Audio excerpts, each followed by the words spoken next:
सोमवार की व्रत कथा कहानी इस प्रकार है, सो सुनिए। किसी नगर में एक धनी व्यापारी रहता था। दूर दूर तक उसका व्यापार फैला हुआ था। नगर के सभी लोग उस व्यापारी का सम्मान करते थे। इतना सब कुछ संपन्न होने के बाद भी वह व्यापारी बहुत दुखी था, क्योंकि उसका कोई पुत्र भी नहीं था, जिस कारण अपनी मृत्यु के पश्चात व्यापार के उत्तराधिकारी की चिंता उसे हमेशा सताती रहती थी। पुत्र प्राप्ति की इच्छा से व्यापारी प्रत्येक सोमवार भगवान शिव की व्रत पूजा किया करता था और शाम के समय शिव मंदिर को जाकर शिवजी के सामने घी का दीपक जलाया करता था। उसकी भक्ति देखकर माँ पार्वती प्रसन्न हो गईं और भगवान शिव से उस व्यापारी की मनोकामना पूर्ण करने का निवेदन करती हैं। भगवान शिव बोले, इस संसार में सबको उसके कर्म के अनुसार फल की प्राप्ति होती है। जो प्राणी जैसा कर्म करते हैं उन्हें वैसा ही फल में प्राप्त होता है। शिव जी द्वारा समझाने के बावजूद माँ पार्वती नहीं मानी और उस व्यापारी की मनोकामना पूर्ति हेतु वे शिवजी से बार बार अनुरोध करती रहीं। अनंत माता के आग्रह को देखकर भगवान भोलेनाथ उस पर व्यापारी को पुत्र प्राप्ति का वरदान देना पड़ा। वरदान देने के पश्चात भोलेनाथ माँ पार्वती से बोले, आपके आग्रह पर मैंने पुत्र प्राप्ति का वरदान तो दे दिया है, परंतु इसका पुत्र तो 16 वर्ष से ही अधिक समय तक जीवित नहीं रहेगा। उसी रात भगवान शिव उस व्यापारी के स्वप्न में आए और उसे पुत्र प्राप्ति का वरदान दिया। उसके पुत्र के 16 वर्ष तक जीवित रहने की भी बात बताई। भगवान के वरदान से व्यापारी को खुशी तो हुई, लेकिन पुत्र की अल्पायु की चिंता ने उसे खुशी को नष्ट कर दिया। व्यापारी पहले की तरह सोमवार के दिन भगवान शिव का विधिवत व्रत करता। कुछ महीने के बाद उसके घर पर एक अति सुंदर बालक के जन्म लिया और घर में खुशियां ही खुशियां भर गईं। बहुत धूमधाम से पुत्र जन्म का समारोह बनाया गया, परंतु व्यापारी को पुत्र जन्म की अधिक खुशी नहीं हुई, क्योंकि उसे पुत्र की अल्प आयु के रहस्य का पता चल गया था। जब पुत्र 12 वर्ष का हुआ तो व्यापारी ने उसे उसके मामा के साथ पढ़ने के लिए बनारस भेज दिया। उसका लड़का अपने मामा के साथ शिक्षा प्राप्ति हेतु चल दिया। रास्ते में जहाँ भी मामा भांजे विश्राम हेतु रुकते, वहीं यज्ञ करते और ब्राह्मणों को भोजन कराते। लंबी यात्रा के बाद मामा भांजे एक नगर में पहुँचे।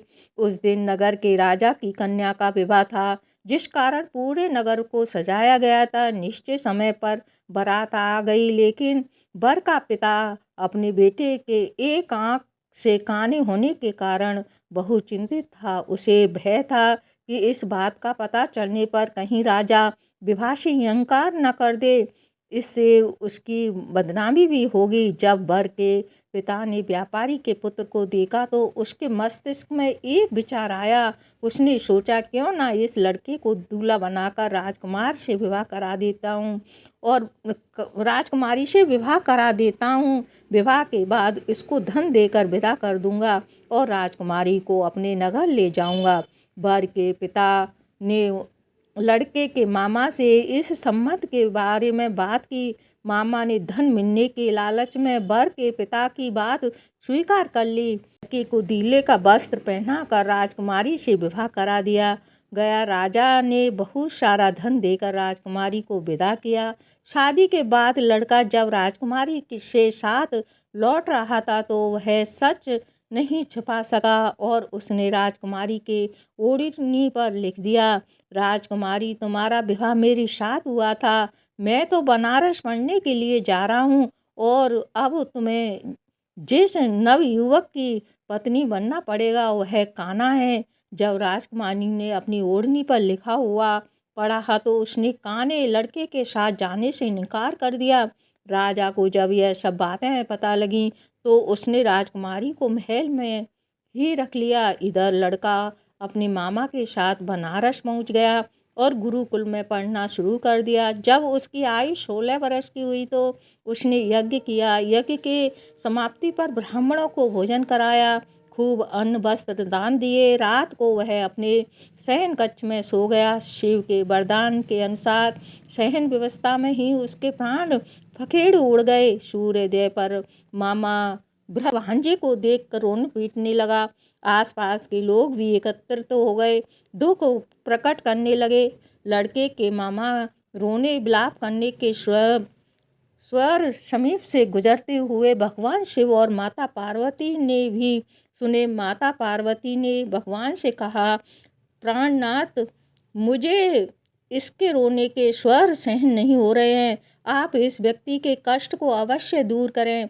भगवान शिव ने माता पार्वती के साथ अदृश्य रूप में समीप जाकर देखा तो भोलेनाथ माता पार्वती से बोले, यह तो उसी व्यापारी का पुत्र है जिसे मैंने 16 वर्ष की आयु का वरदान दिया था। उसकी आयु पूरी हो गई है। माँ पार्वती ने फिर भगवान शिव से निवेदन कर उस बालक को जीवन देने का आग्रह किया। माता पार्वती की आग्रह पर भगवान शिव ने उस लड़के को जीवित होने का वरदान दिया और कुछ पल में ही वह जीवित हो उठा। शिक्षा समाप्त करके लड़का मामा के साथ अपने नगर की ओर चल दिया। दोनों चलते हुए उसी नगर में पहुँचे जहाँ उसका विवाह हुआ था। उस नगर में भी यज्ञ का आयोजन किया। समीप से गुजरते हुए नगर के राजा ने यज्ञ का आयोजन देखा और उसने तुरंत ही लड़के और उसके मामा को पहचान लिया। यज्ञ के समाप्त होने पर राजा मामा और लड़के को महल में ले गया और कुछ दिन उन्हें महल में रखकर बहुत सा धन, वस्त्र और आदि देकर राजकुमार के साथ विदा कर दिया। इधर भूखे प्यासे रहकर व्यापारी और उसकी पत्नी बेटे की प्रतीक्षा कर रहे थे। उन्होंने प्रतीक्षा कर रखी थी कि यदि उन्हें अपने बेटे की मृत्यु का समाचार मिला तो दोनों अपने प्राण त्याग देंगे। परंतु जैसे ही उसने बेटे के जीवित वापस लौटने का समाचार सुना तो वह बहुत प्रसन्न हुआ। वह अपनी पत्नी और मित्रों के साथ नगर के द्वार पर पहुंचा। अपने बेटे के विवाह का समाचार सुनकर पुत्र वधू राजकुमारी को देखकर उसकी खुशी का ठिकाना नहीं रहा।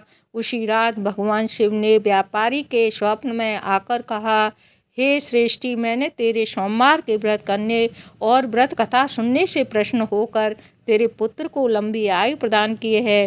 पुत्र की लंबी आयु जानकर व्यापारी बहुत प्रसन्न हुआ। शिव भक्त होने तथा सोमवार का व्रत करने से व्यापारी की सभी मनोकामनाएं पूर्ण हुई। इसी प्रकार जो भक्त सोमवार का विधिवत व्रत करते हैं और व्रत कथा करते हैं उसकी सारी मनोकामनाएं पूरी होती हैं। कहानी पसंद आई हो तो लाइक करना, सब्सक्राइब करना। धन्यवाद।